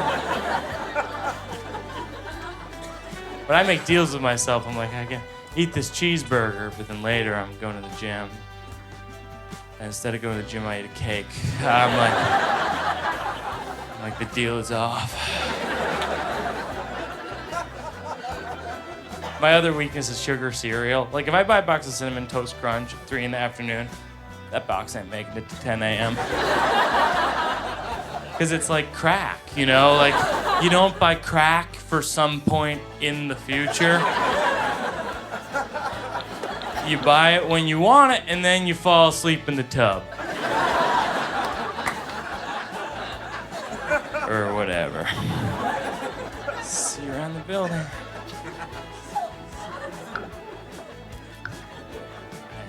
I know, and I don't have like a weight problem, but I am like the guy who could really put the brakes on an orgy. Like everyone would be like, was he invited? Why is he eating a cake? I've never been in an orgy, but I feel like it'd be like what happens when I try and play pickup basketball. Like, no one passes me the ball. Everyone asks me to keep my shirt on. I try and go to the gym. The idea is to impress women, but it seems counterproductive because there are women at the gym and they can see me bench pressing 65 pounds, and I don't think they're saying, check out the guy in the dress socks. I saw him do 1 chin up and then fall on the ground. That is hot!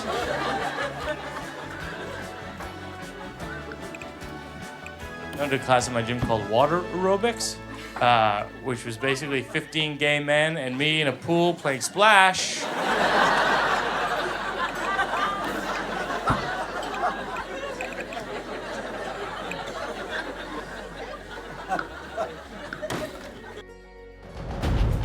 Hey Spotifyers, click or tap the banner to listen to Summer Hits 2023. All the hits you'll need to make your summer sizzle. Brought to you by Meg 2 The Trench. New Meg, Old Chum. Meg 2 The Trench. In theaters August 4th. Tickets on sale now. At McCormick Gourmet, we go further for flavor. Every tiny step we take, from sourcing quality spices to implementing organic farming practices to preserving natural resources, makes an impact on our planet and your plate. McCormick Gourmet. Learn more about our farming practices at McCormickGourmet.com. The new crisp and refreshing Heineken Silver only has 3.2 carbs and 95 calories. and a taste that has no bitter endings. It's like all the Monday night food deliveries, but none of the your wait time is longer than expected. Like all the rainy days, but none of the canceled plans. Heineken Silver always ends on a high note and never on a bitter one. That's all the taste with no bitter endings. Click here to order now at Heineken.com/silver. Must be 21 plus to purchase. Please enjoy Heineken responsibly. Hey, Spotifyers. Click or tap the banner to listen to Gold School, taking it way back. Brought to you by our friends at eBay Authenticity Guarantee. Everyone deserves real. I try and schedule tours around school breaks. You know, like at Christmas one year, I did a bunch of shows in Florida. My wife and kids came down. My wife's family also came down because they didn't want us to have a good time. I'm kidding. I love my wife's family. Did that sound believable? I do love them. They're my in-laws. That's a strange term, in-law. It's like, are you related? Legally. In a court of law. In-law, it's like the opposite of being in love. We're in law. We law each other. Very much. In-laws are like family you're assigned. It's like, you want to spend your life with that person? You got to take those 10 people. All of them? My only issue with my in-laws is there's too many of them. My wife is one of 9 children, so every holiday, all 9 of the siblings and their individual families all get together and spend every moment together. Over Christmas, I went to a movie with 30 people. I didn't even know that was legal. We were walking around, people thought we were from a church. To put it in perspective, Jesus only walked around with 12. I learned very quickly, I don't want to do anything with 30 people. If I was on the Titanic and the last rescue boat was filled with 30 people, I'd be like, you guys go ahead. I don't want to be there when you try and decide where to eat lunch. Often it was more than 30 people, because sometimes those 30 people will invite other people. So you'll have conversations and someone will be like, I'm your wife's uncle's best friend. Like, oh, there's a term for that. Stranger. You're a total stranger. I do love my wife's parents. Their names are Louise and Dominic, so I call them Louise and Dom. My wife's siblings, some of them have gotten married, and their spouses, some of their spouses, call Louise and Dom Mom and Dad, because they're weirdos. Now, I understand sometimes you marry into a family and you become so close to the parents that you want to call them Mom and Dad, but don't. It's weird and confusing for the rest of us. Wait, that's his mom? He married his sister? What state is he from?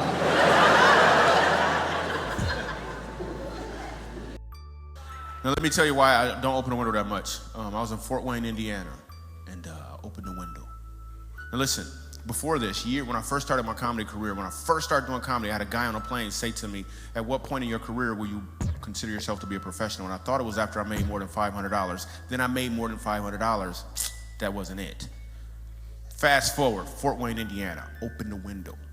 This guy from the back of the room says to me with more twang than I can explain, Michael Jr., I was wondering, why do all black people look alike? And the whole crowd froze, right? They didn't know how I was gonna respond. They didn't know what I was gonna do. I didn't know what I was gonna do. I didn't know what I was gonna say. Then when I said these words, I was hearing them for the first time. I didn't even think these words, it just came out. He said, Michael Jr., I was wondering, why do all black people look alike? I was like, we don't all look alike. You just gotta cut the eye holes in your sheet a lot bigger.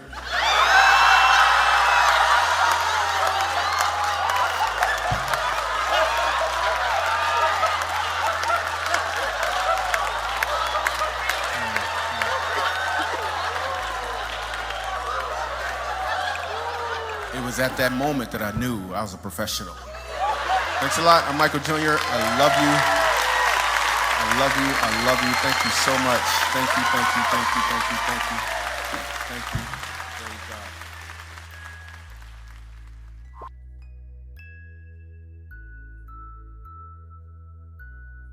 we've been together a long time too. Like, I'm 33. We've been almost 6 years married, but I've been together since I was 21. So I've never really dated another girl, and I have no dating jokes because of that though. Like none.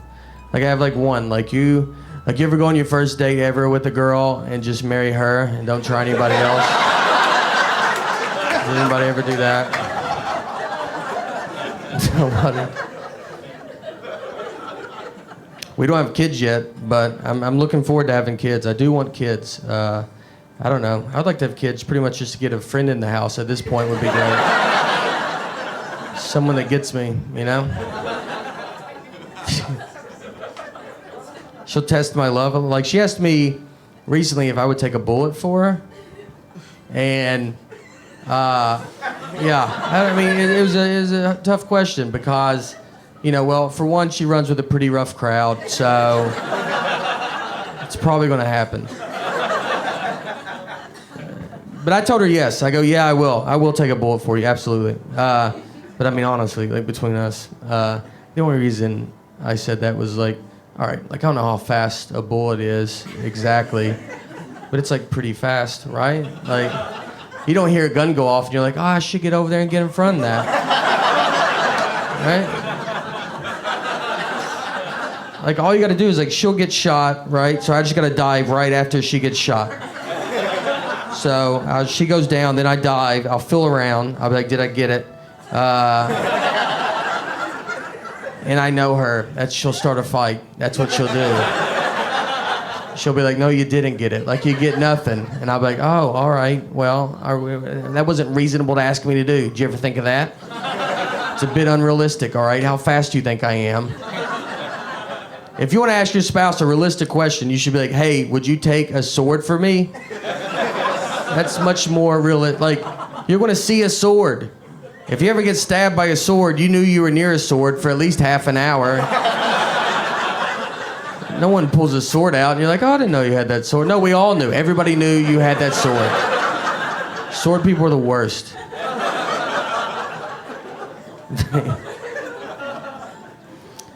I don't mean to sound down on donating.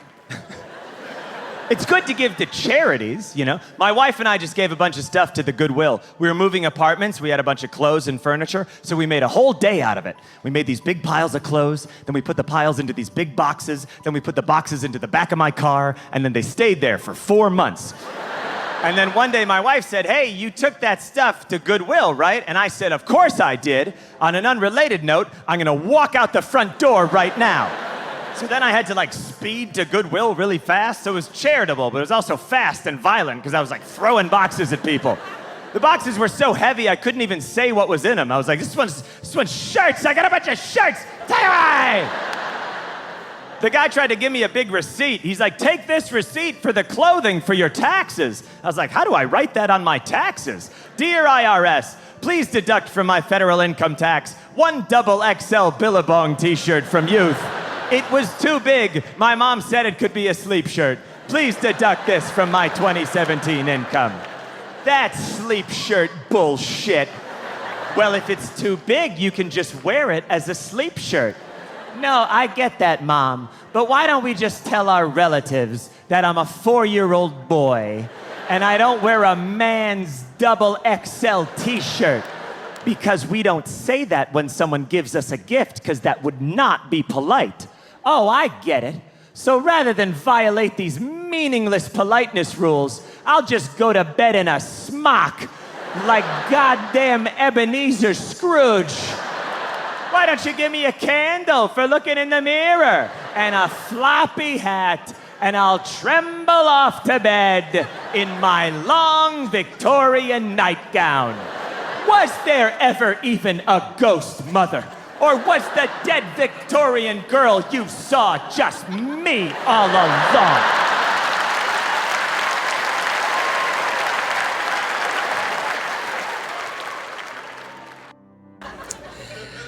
Hey, check this joke out. If you want to talk to me after the show, I'll be fucking surprised.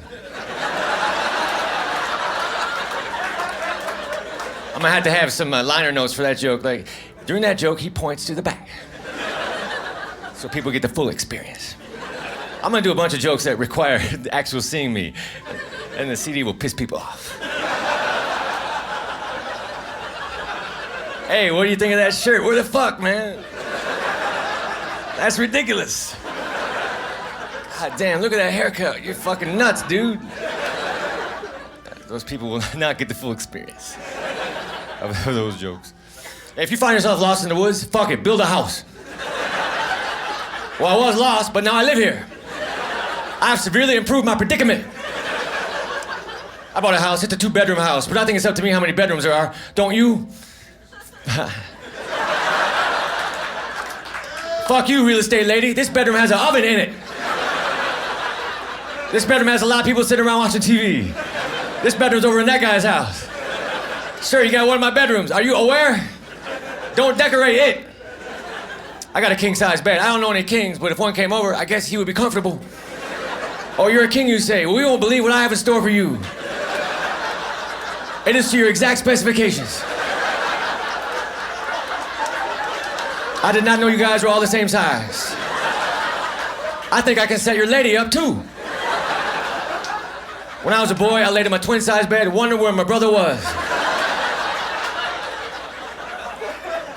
I don't have a microwave oven, but I do have a clock that occasionally cooks shit.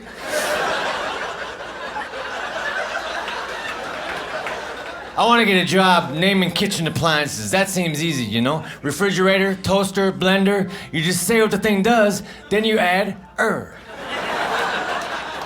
Kitchen Appliance Naming Institute. What does this thing do? It keeps shit fresh.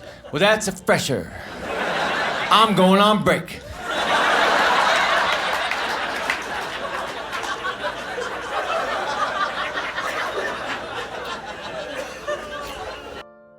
I remember the first time I fell in love, I was in high school, and it was that first time where you fall in love and you're just like, this is it, I found her.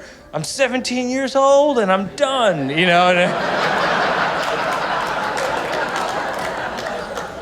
Her name was Amanda, and she was like adorable and funny. And what was really exciting for me is that she was like a delinquent. Like I was like this play-by-the-rules school citizen, and she had been expelled from her previous school for dealing acid, which I thought was a really strong quality. Like at one point, she was like, it was totally messed up because it wasn't even me, it was this other girl, and I was framed. And I was just like, awesome. Like no one would ever frame me for anything.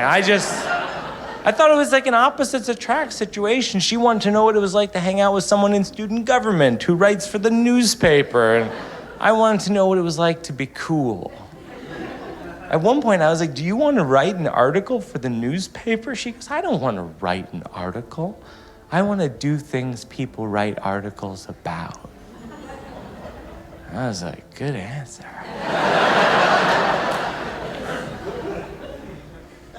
I find that when you fall in love, you tend to overlook certain red flags. One of them was that she would say really mean stuff to me, but then she would pull it back. She'd be like, no one likes you at all. Only kidding.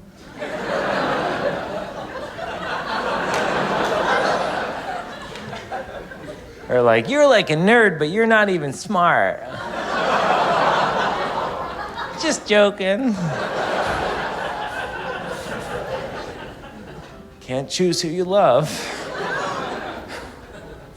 Second red flag with Amanda was that she was a liar. And I don't mean that in an offensive way. Like, lying was kind of like it's like a sport at the school I was at. I transferred from the all-boys school to this co-ed school. There was this one guy in my class named Keith Robbins who was a legendary liar. You'd know when he was lying because he would lick his finger like a bookie, and he would dart his eyes from side to side.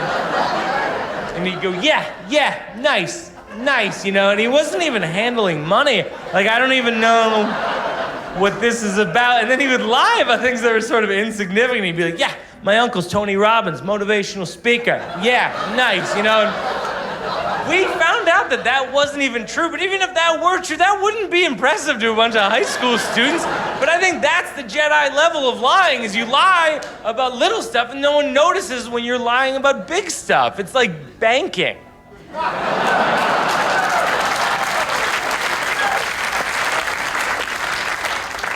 The final red flag with Amanda was that she told me not to tell anyone that she was my girlfriend. I know. I'm in the future also.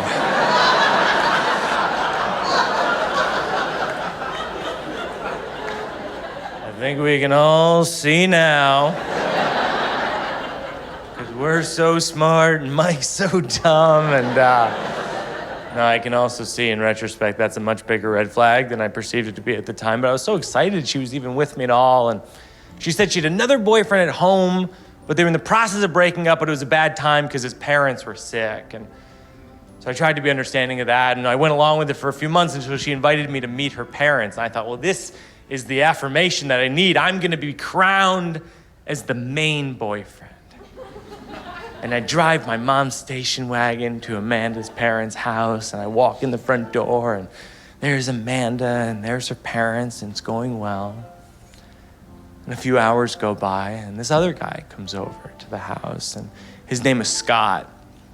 And I'm assuming he's like a family friend or a relative. And slowly I'm noticing similarities between Scott and things that Amanda has said about her other boyfriend. They're both in their first year in college, and they're competitive wrestlers. And it's dawning on me that I'm hanging out with my girlfriend's boyfriend. It's going pretty well. I mean,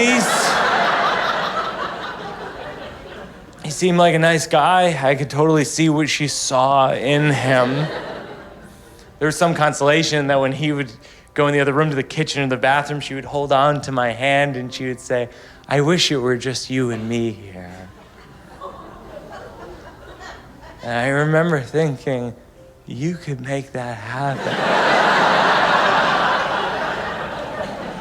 The way she said it was as though she weren't involved in the decision process. Like, I'd love to, but the boys in corporate.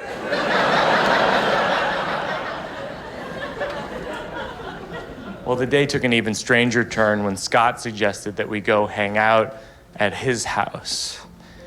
And I met his parents. It is indescribable meeting your girlfriend's boyfriend's parents for the first time. Part of you is angry for obvious reasons, but then part of you still wants to make a good impression. Yeah, maybe if this goes well, she'll see that I'm good with adults in general. As a side note, his parents seemed in perfect health. At one point, his dad even said to me, "How do you know Amanda?" And I said, "We're just friends from school." I was so ashamed, and I felt so dumb, and I drove home, and I remember thinking, I am never gonna let this happen to me again. Prepare for the funniest cast ever assembled. Ice Cube, Jackie Chan, Seth Rogen, John Cena, Post Malone, Maya Rudolph, Rose Byrne, and Paul Rudd. Got room for one more? No. Ninja Turtles, only in theaters Wednesday. Rated PG. With Meta, every connection is an opportunity for your brand to stand out, sell, and grow. So connect with 3.8 billion monthly active people and maximize your performance. It's your world. Meta. Learn more at facebook.com/business/connection. Hey there, Spotify listeners. We know you love listening to your favorite artists, songs, playlists, and podcasts. But we love listening to you. So let's talk. Click or tap now to take part in our short survey. We'd love to hear from you, and your feedback means a lot to us. Sound good? Great. Just hit the banner now.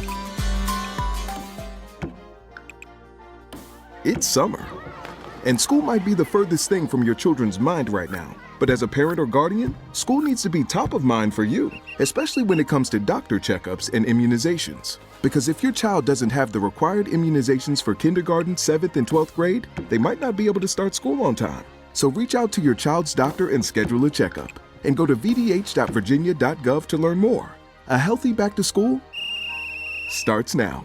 A message from the Virginia Department of Health. I've had so much fun touring in Canada. Last weekend I was in Saskatchewan. That place is filled with perverts.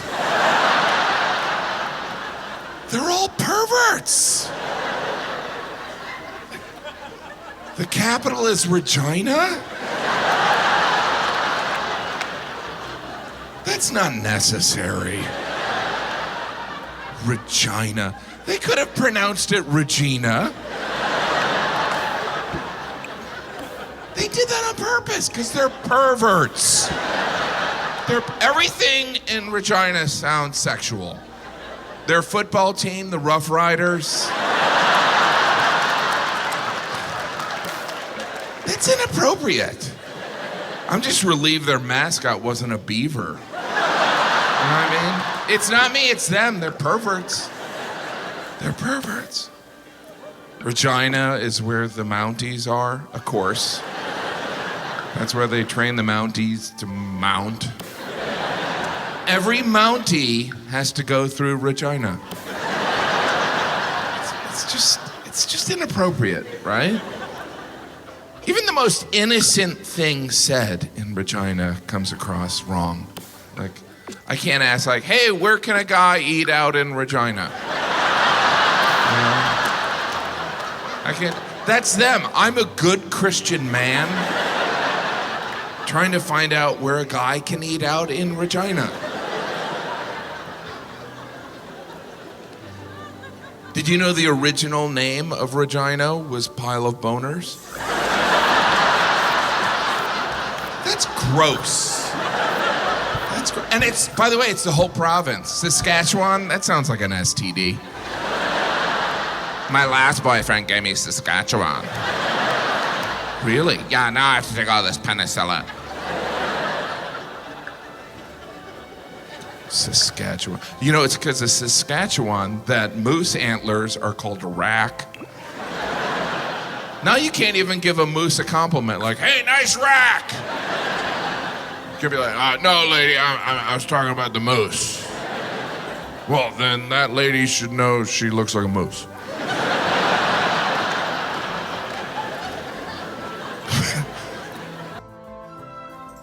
I love what I do. I just got married, which is awesome, right?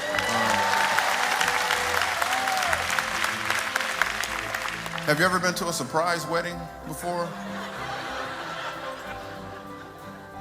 I'm glad I got married though, because before, I used to have to date in Los Angeles, and I don't know if you noticed or not, but some of the women are extremely materialistic. I don't know if you heard about that, but it's true. One woman, she asked me to buy her a Coach purse. You know how expensive a Coach purse is? So I got her an assistant coach.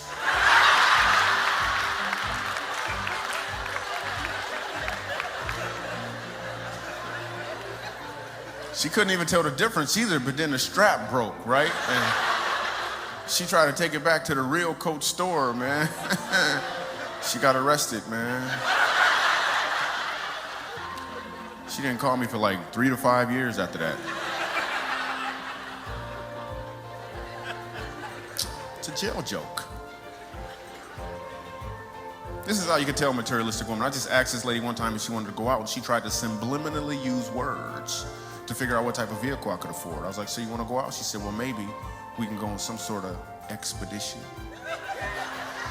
I mean, if you can navigate your way to pick me up. And I wasn't spending no money on her, so I was like, oh, that's cool, because if you go with me,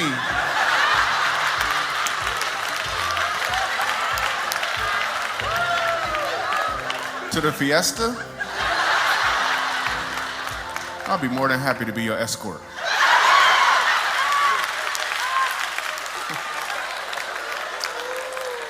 We just gotta focus.